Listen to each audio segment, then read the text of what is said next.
अब हम आपको यह बताएंगे कि प्रधानमंत्री मोदी को भारत की प्राचीन संस्कृति और विरासत का सबसे बड़ा ब्रांड एम्बेसडर आज क्यों कहा जा रहा है।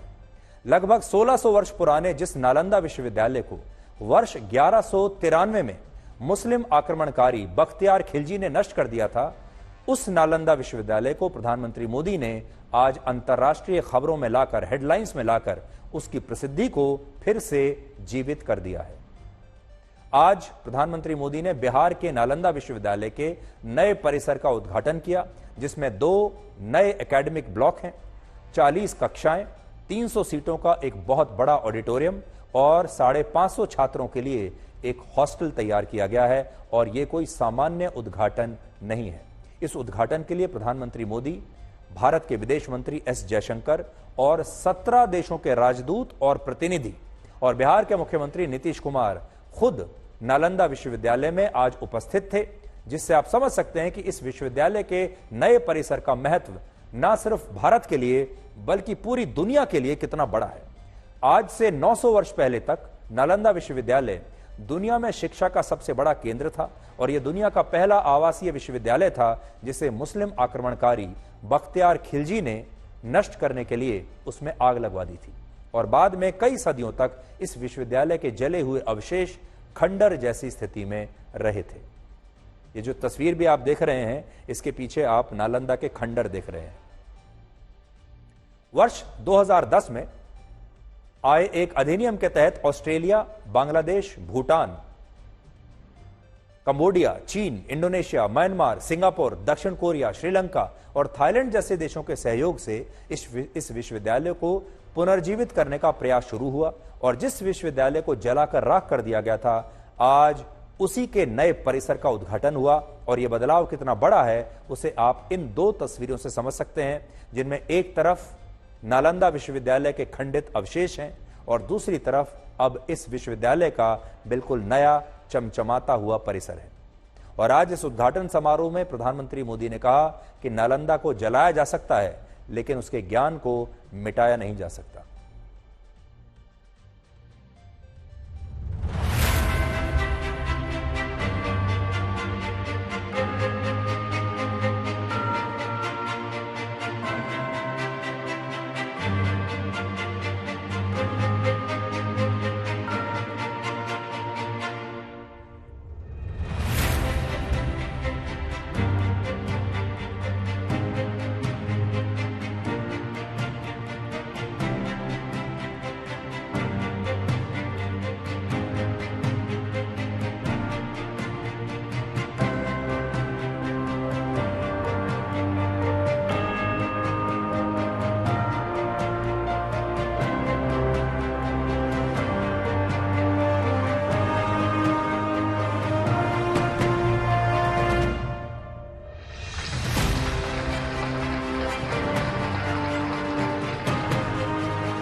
नालंदा है उद्घोष इस सत्य का कि आग की लपटों में पुस्तकें भले जल जाएं, लेकिन आग की लपटें ज्ञान को नहीं मिटा सकती।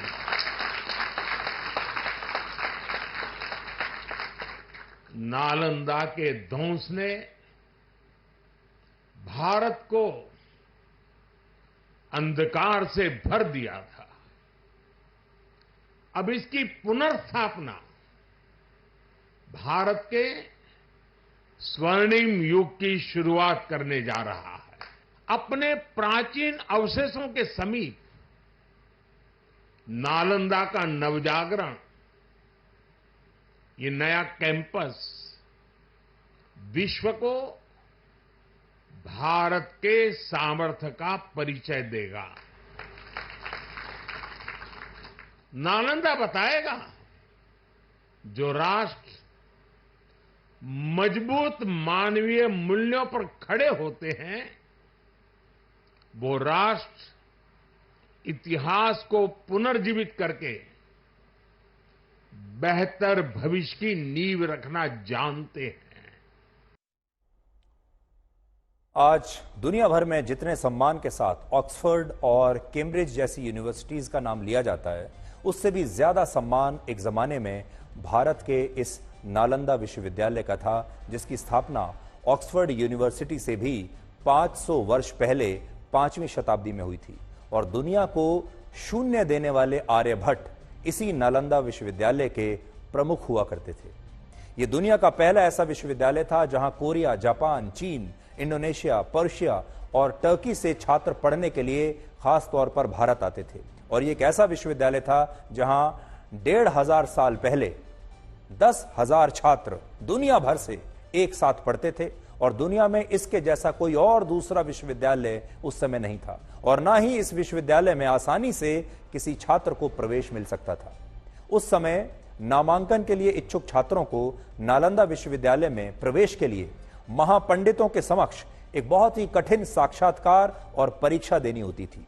और उस जमाने में नालंदा विश्वविद्यालय में चिकित्सा शास्त्र, आयुर्वेद, गणित, तर्कशास्त्र और बौद्ध सिद्धांतों का अध्ययन किया जाता था। और यह विश्वविद्यालय दुनिया में शिक्षा का, ज्ञान का सबसे बड़ा केंद्र था, जिसे देखकर पूरी दुनिया हैरान होती थी।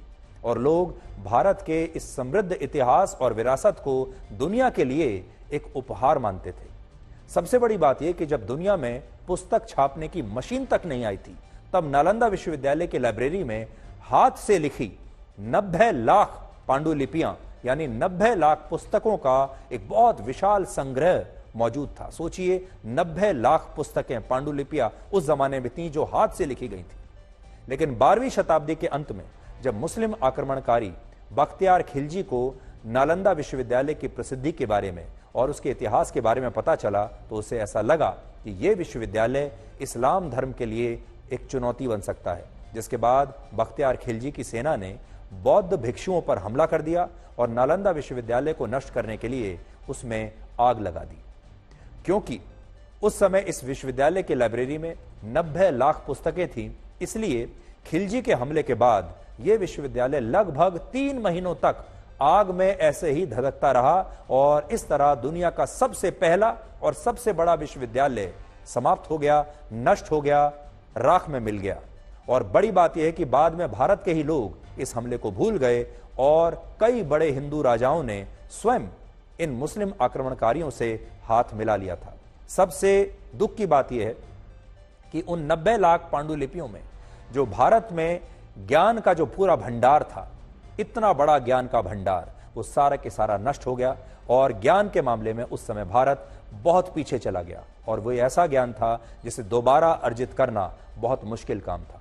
यानी आज अगर आप कहें, दोबारा से सोचकर देखें कि अगर नालंदा यूनिवर्सिटी को कि इन पांडुलिपियों को उस समय नष्ट ना किया गया होता, अगर ये पांडुलिपियां, ये ज्ञान का भंडार, उस समय का वो पुस्तकालय अगर बच गया होता, अगर ये विश्वविद्यालय उस समय बच गया होता, तो आज वाकई अब तक भारत विश्व गुरु बन चुका होता। लेकिन क्योंकि ये सारा ज्ञान का भंडार राख में मिला दिया गया, मिट्टी में मिला दिया गया, उसकी वजह से भारत तमाम विधाओं में बहुत पीछे चला गया।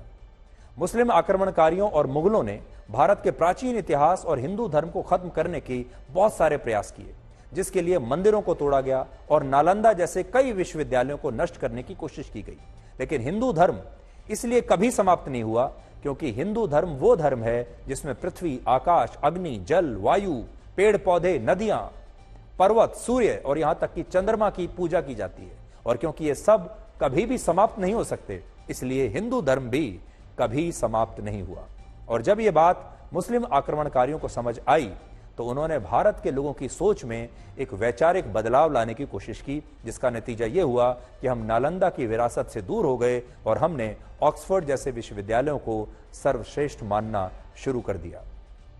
और आज भी बहुत कम लोगों को हमारे देश में नालंदा विश्वविद्यालय के इस स्वर्णिम इतिहास के बारे में पता होगा, और बहुत कम लोगों को पता होगा कि असल में यह हमारे गर्व करने की चीज है। हमें अपनी ऐसे अनुसंधान, ऐसे ज्ञान के केंद्र पर गर्व करने की हमें आवश्यकता है।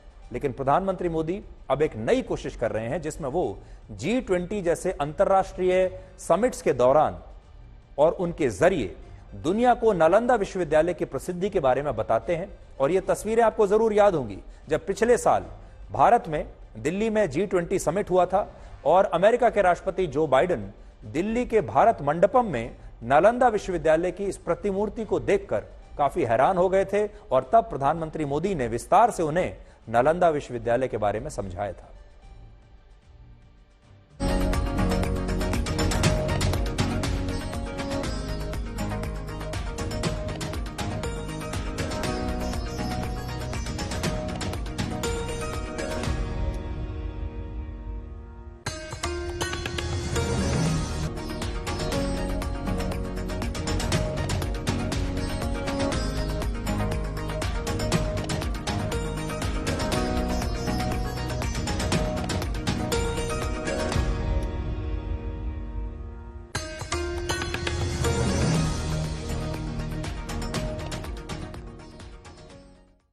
नालंदा विश्वविद्यालय का पुनर्जन्म 800 वर्षों के बाद 1 सितंबर 2014 को हुआ था जब नरेंद्र मोदी देश के प्रधानमंत्री बने और आज 10 वर्षों के बाद इस विश्वविद्यालय में कुल 17 देशों के 400 छात्र पढ़ाई कर रहे हैं और इसके परिसर में अब एशिया की सबसे बड़ी लाइब्रेरी भी बनाई जा रही है।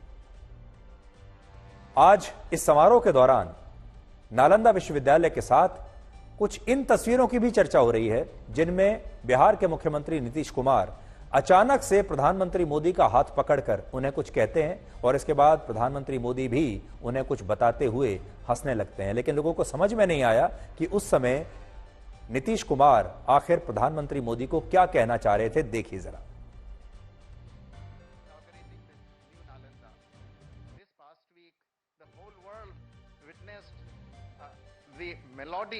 That came from Apu inaugurating the new Nalanda. This past week, the whole world witnessed the melody. Social media पर लोग लिख रहे हैं कि नीतीश कुमार प्रधानमंत्री मोदी का हाथ पकड़कर शायद उन्हें यह बता रहे हैं कि इस बार वो उनका हाथ और साथ दोनों ही नहीं छोड़ेंगे। लेकिन बड़े मुद्दे पर आते हैं और बड़ा मुद्दा है नालंदा विश्वविद्यालय का मुद्दा, बड़ा मुद्दा है भारत की संस्कृति का मुद्दा, हमारे संस्कारों का मुद्दा और बड़ा मुद्दा है हमारे स्वर्णिम इतिहास का मुद्दा। इसलिए मैं आपसे आज ये जरूर कहना चाहूंगा कि नालंदा विश्वविद्यालय के बारे में आप पढ़िए, जहां जहां से भी आप मटेरियल ले सकते हैं आप इसके बारे में पढ़िए कि कैसे ये दुनिया की सबसे बड़ी यूनिवर्सिटी थी, कैसे ये दुनिया भर का ज्ञान का केंद्र था और इसे एक बहुत बड़ा टर्निंग पॉइंट माना जाएगा कि ज्ञान के इतने बड़े केंद्र को मुस्लिम आक्रमणकारियों ने नष्ट कर दिया और वो 90 लाख पांडुलिपियां अगर बच गई होती तो आज भारत कहां से कहां पहुंच चुका होता, आज भारत में ज्ञान का जो भंडार है वो कहां से कहां पहुंच चुका होता और हम कब के विश्व गुरु बन गए होते। और आपको भी अपने देश के इस स्वर्णिम इतिहास पर गर्व होगा।